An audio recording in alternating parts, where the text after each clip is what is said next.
శ్రీమాత్రే నమః. అందరికీ నమస్కారమండి. మిథున రాశి వారి ఇంట్లో రహస్యంగా ఈ శక్తి తిరుగుతుంది. ఆ శక్తి ఏంటో తెలిస్తే మిథున రాశి వారు ఖచ్చితంగా షాక్ అవుతారు. మీ గుండె జల్లుమనడం ఖాయం. ఆ శక్తి ప్రవేశించడానికి కారణం కూడా మీరే. మీరు చేసినటువంటి ఒకే ఒక్క పొరపాటు వలన ఆ శక్తి అనేది మీ ఇంట్లోకి ప్రవేశించడం అనేది జరిగింది. మరి అది దైవశక్తా లేకపోతే దుష్ట శక్తా అనేటటువంటి విషయం ఈ వీడియోని మీరు పూర్తిగా ఎక్కడా స్కిప్ చేయకుండా చివరి వరకు వింటే మొత్తం అర్థమవుతుంది. అలాగే ఈ వీడియో చూసే ముందు ఓం నమ శివాయ అని కామెంట్ చేయండి. నిజంగా అదృష్టం ఉంటేనే మిథున రాశి వారి కంట ఈ వీడియో అనేది పడుతుంది. ఈ వీడియో వినటం వల్ల మీ జీవితానికి సంబంధించినటువంటి చాలా రకాలైనటువంటి విలువైన సమాచారం అనేది అందుతుంది. కాబట్టి ఈ వీడియోను మిథున రాశి వారు పూర్తిగా చివరి వరకు విని ఒక లైక్ ఇచ్చి సపోర్ట్ చేయండి. మిథున రాశి వారిని మనం గమనించినట్లయితే మిథున రాశి వారు చాలా తెలివైనటువంటి వారు. అలాగే అంతకు మించి పిచ్చివారు కూడా. అంటే ఇక్కడ ఈ మాట నేను ప్రత్యేకంగా ఎందుకు అన్నాను అంటే అది మీకు అర్థమవుతుంది. ఈ మిథున రాశి వారిని మనం గమనించినట్లయితే ప్రతి ఒక్క విషయంలో కూడా మీరు ఏదైనా ఒక నిర్ణయం తీసుకునేటప్పుడు ఒకటికి 4 సార్లు ఆలోచించి ఏదైనా సరే వారి జీవితానికి సంబంధించి చాలా లోతైన ఆలోచనలతో ఒక నిర్ణయం అనేది తీసుకుంటూ ఉంటారు. చాలా తెలివిగా ప్రవర్తిస్తూ ఉంటారు. కానీ ఒక్కొక్కసారి వీళ్ళకన్నా పిచ్చి వాళ్ళు ఇంకొకరు ఉంటారా అన్నట్లుగా వీరి యొక్క ప్రవర్తన అనేది ఉంటుంది. బాంధవ్యాల్లో వీళ్ళు ఏంటంటే అందులో ఎక్కువగా లోతుగా వెళ్ళిపోయి వాళ్ళలా ప్రవర్తిస్తూ ఉంటారు. అలా పిచ్చివారిలాగా మారిపోతూ ఉంటారు. అంటే ఆ ప్రేమ అనేది పిచ్చిగా మారుతుంది. అది ప్రేమలతోటి అంటే మాకే కావాలన్నటువంటి ఆ ఇదితోటి అతి ప్రేమలతోటి వాళ్ళేంటంటే అలా కొంచెం మారిపోతూ ఉంటారు. కానీ మళ్ళీ మేము చేసేది పొరపాటే. ఇలా చేయకూడదు. ఇలా చేయటం వల్ల మాకున్నటువంటి గౌరవం తగ్గిపోతూ ఉంటుంది. లేదా మాకేదైనా అనారోగ్య సమస్యలు వచ్చే అవకాశాలున్నాయి. ఇలా అదేనని చెప్పేసి మళ్ళీ వెంటనే కూర్చుంటూ ఉంటారు. నార్మల్ స్థితిలోకి వచ్చేస్తూ ఉంటారు. అయితే మిథున రాశి వారికి ఏంటంటే గత కొంతకాలంగా మనం చూసినట్లయితే వీరింట్లో వచ్చేటప్పటికి ఒకటే గొడవలు, ఒకటే మనస్పర్ధలు. ఈ మిథున రాశి వారు గత కొంతకాలం నుంచి చాలా నరకమే అనుభవిస్తున్నారని చెప్పుకోవచ్చు. పైకి ఏంటంటే వీళ్ళు మామూలుగా తిరుగుతున్నారు. మామూలుగా మాట్లాడుతున్నారు. ఏదో ఉంటున్నారంటే ఉంటున్నారు అన్నట్లుగా. అంటే చూసే జనాలకి ఏంటంటే చాలా బ్రహ్మాండంగా కనిపిస్తూ ఉంటారు. అలాగే వీరి మీద మనం మొట్టమొదటి నుంచి చెప్పుకుంటున్నటువంటి విషయం ఏంటంటే నరదృష్టి అనేది చాలా ఎక్కువగా ఉంటుంది. దానికి తోడుగా ఈ మధ్య ఏంటంటే వీరింట్లోకి ఈ శక్తి కూడా ప్రవేశించింది. పైకి మామూలుగా కనిపిస్తున్నారే కానీ లోపల మాత్రం నరకం అంటే ఏంటో మీరు అనుభవిస్తూ ఉంటున్నారు. ఒక్కసారిగా వీరి బాధను ఎవరైనా బయట పెట్టామనే అవకాశం గనుక వస్తే వీరు పడేటటువంటి బాధ అంటే ఎంత కుంగిపోతారో, తల ఎలా బాదుకుంటారో అలా చేస్తారు.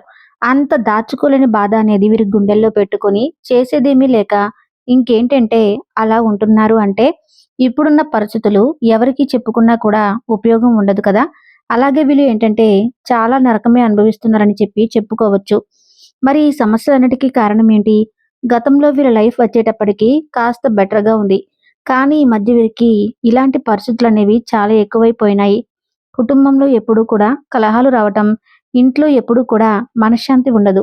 మిథున రాశి వారికి ఈ మధ్య గమనించినట్లయితే ఇల్లు ఒక నరకంగా అయిపోతుంది. ఇంట్లో వాస్తు దోషాలు అని చెప్పేసి లేదా భార్యాభర్తల మధ్య సఖ్యత లేకపోవటం అనుకోని గొడవలు. ఎందుకు గొడవలు జరుగుతున్నాయో కూడా తెలియదు. అలా అనుకుని గొడవలు ఎంతో సర్దుకుపోతున్నా కూడా అనుకోని గొడవలు, అనుకోని ఖర్చులు, మానసిక స్థితి సరిగ్గా లేకపోవటము, ఏదో ఒక భయం అంటే ఏదో జరిగిపోతుంది, ఏదో అయిపోతుందని చెప్పేసి ఏదో ఒక భయము, సరిగ్గా నిద్ర పట్టకపోవటం, మనశ్శాంతి లేకపోవటం, ఆలోచన విధానం రకరకాలుగా మారటము, కాసేపు ఒక ఆలోచన ఇలా ఉందా, మనం ఇట్లాగే ఉందాం, మనం ఏది పట్టించుకోకూడదు, మనం కామ్‌గా ఉండాలి, సైలెంట్‌గా ఉండాలి, మన హెల్త్ అంతా పాడైపోయిందని చెప్పేసి కాసేపు అనుకుంటూ ఉంటారు. కానీ మళ్ళీ వెంటనే మార్చుకుంటూ ఉంటారు. అలా ప్రతి నిర్ణయం కూడా క్షణం ఉన్న ఆలోచన మరుక్షణంలో ఉండదు.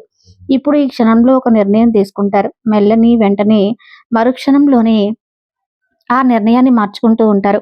ఇట్లా వీరి ఆలోచన విధానం గమనించినట్లయితే వీరికి మానసిక స్థితి సరిగ్గా లేదు. ఆరోగ్య పరిస్థితి సరిగ్గా బాగోలేదు.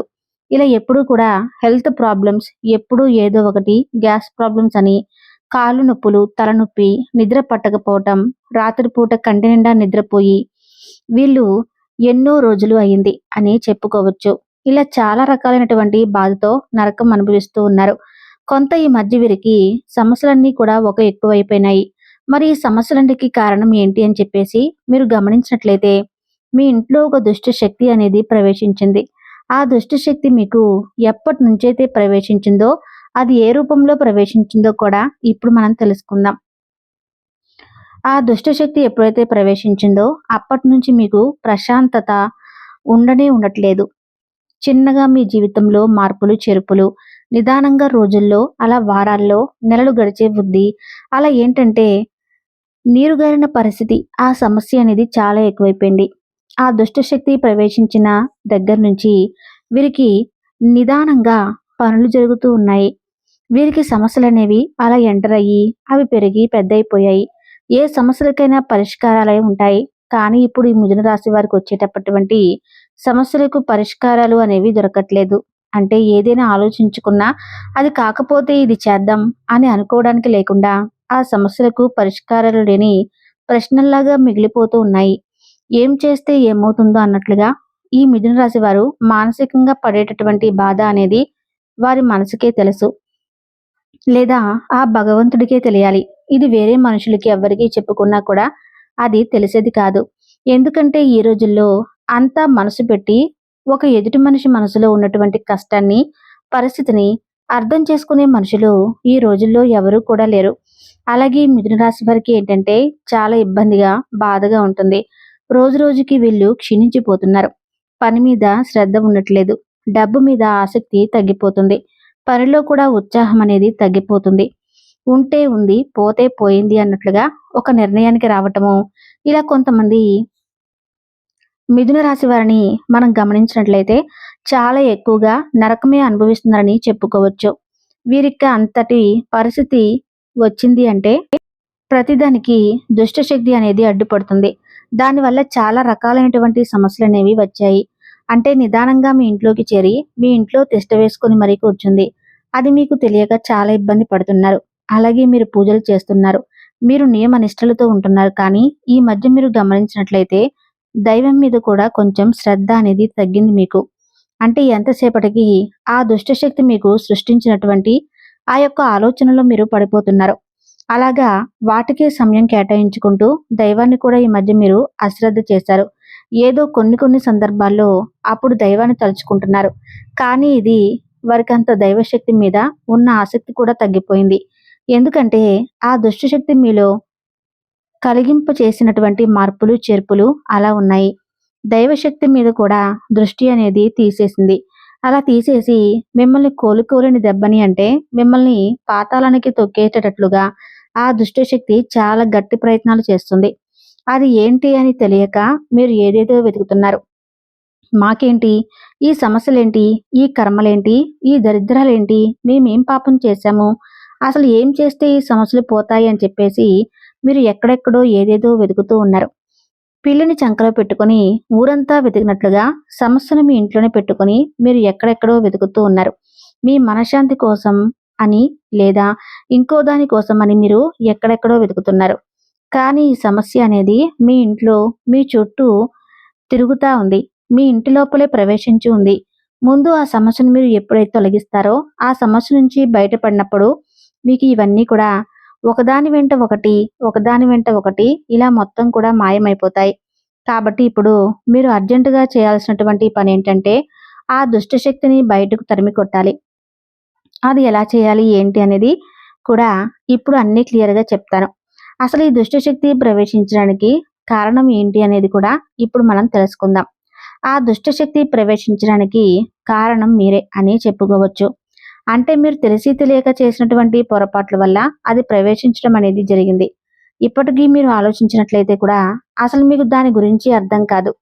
మీరు ఏదైనా దూర ప్రయాణాలకు వెళ్ళినా, ఏదైనా ఊర్లకు వెళ్ళినా, వేరే ఊరు ఎక్కడికన్నా వెళ్ళినప్పుడు, అంటే ఫంక్షన్స్కి కానివ్వండి, లేకపోతే బంధువుల ఇళ్ళకి కానివ్వండి, ఇట్లా వెళ్ళేటప్పుడు ఆ ఊరి పొలిమేరలు దాటొచ్చే సమయంలో కావచ్చు, లేకపోతే మీ ఊర్లో 4 దిక్కులు కలిసేటటువంటి రోడ్డు ఏదైతే ఉందో ఆ రోడ్డులో ఏదైనా తొక్కడం అవ్వచ్చు.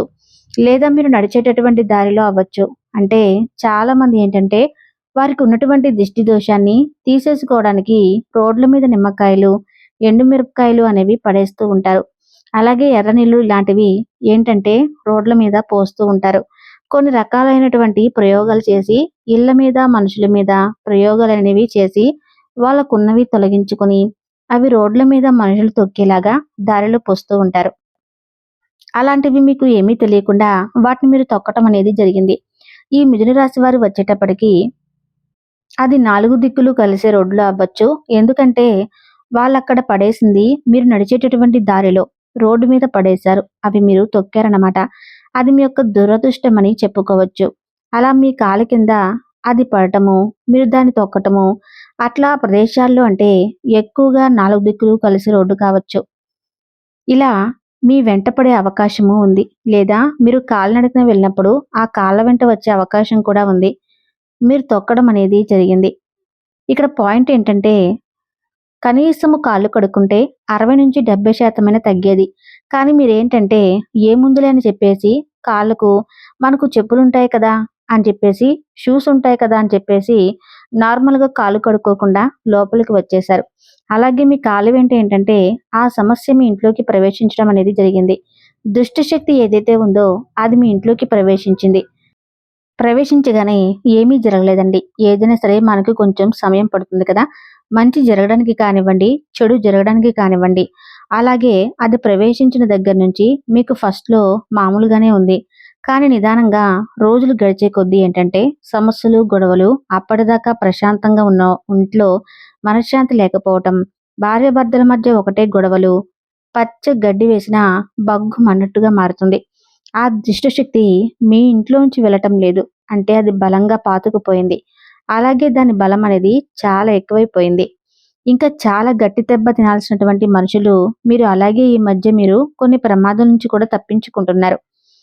దుష్టశక్తి మిమ్మల్ని వెంట పడుతున్నా కూడా దైవశక్తి ఎక్కడెక్కడ మిమ్మల్ని కాపాడుకుంటూ వస్తుంది. ఎందుకంటే మీరు చేసుకున్న మీ యొక్క మంచి మనస్తత్వం వల్ల, మీరు పూర్వజన్మలో చేసుకున్న పుణ్యం వల్ల, దేవుడికి మీరు చేసే పూజల వల్ల దైవశక్తి మిమ్మల్ని ఎక్కడికెక్కడ కాపాడుకుంటూ వస్తుంది. ఈ దుష్ట శక్తిని తొలగించడానికి మీరు ఒక చిన్న పరిహారం చేయాలి.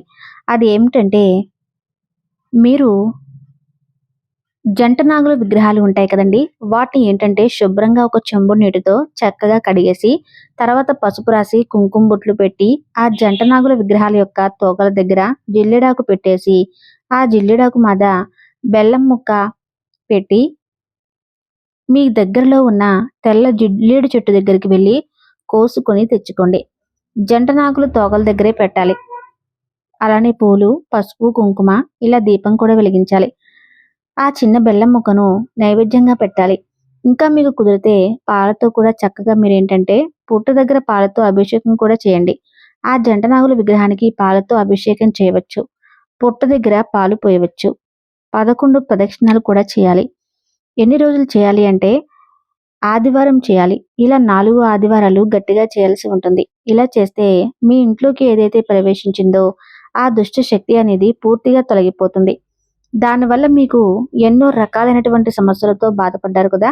ఇప్పటి నుంచి ఆ సమస్యలకు తోడుగా మీ జాతకంలో సర్పదోషం అనేది కూడా ఖచ్చితంగా ఉంటుంది. అది కూడా ఇలా చేయడం వల్ల తొలగిపోతుంది. దాని నుంచి మీరు బయటపడగలుగుతారు. అంటే సర్పదోషం వల్ల కూడా ఈ సమస్య అనేది ఇంకా ఎక్కువగా పెరుగుతుంది.